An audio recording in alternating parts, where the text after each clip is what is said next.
save my time slips. Uh-huh. And then I put, you know, how many runs I made, like it's the first run or second run at a weekend and that. Then I get done making a run, I look at my air density gauge, and I put down what the air density is, and I also put down the jet.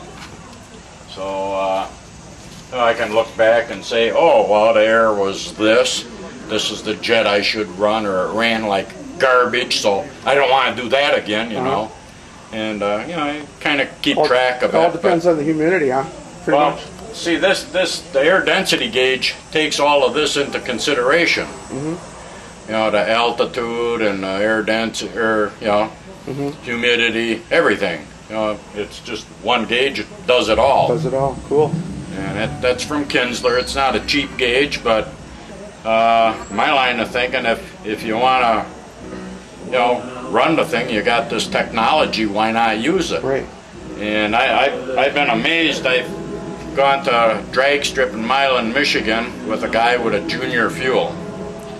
And they were wondering why they're puking engines. I says, well, either you don't know what you're doing, or the guy who's building them isn't screwing them up.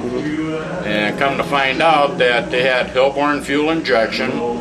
I think they were running alcohol, and they couldn't tell whether they were really running rich or lean. With alcohol, it's hard to really read the plugs. They didn't have an air density gauge, and they didn't have their pills or anything flow tested, and they had nothing, you know, to tell whether it's running rich or lean, like an exhaust temperature gauge. Well, we went to a race, and they used my exhaust temperature gauge, and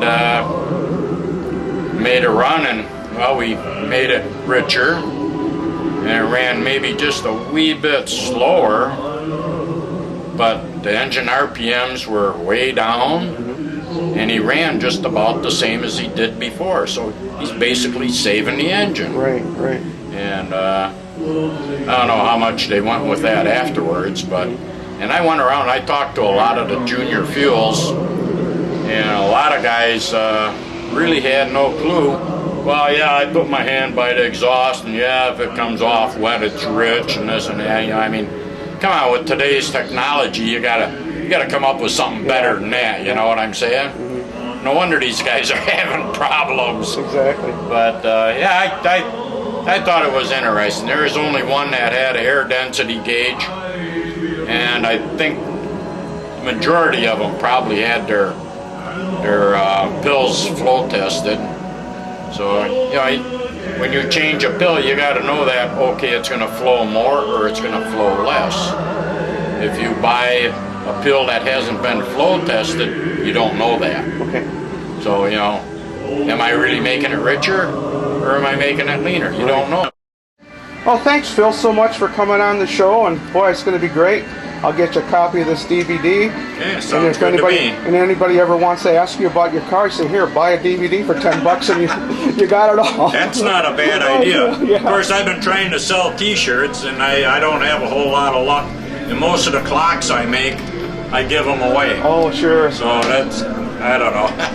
Well, thanks a lot, brother. Okay, have a good one now.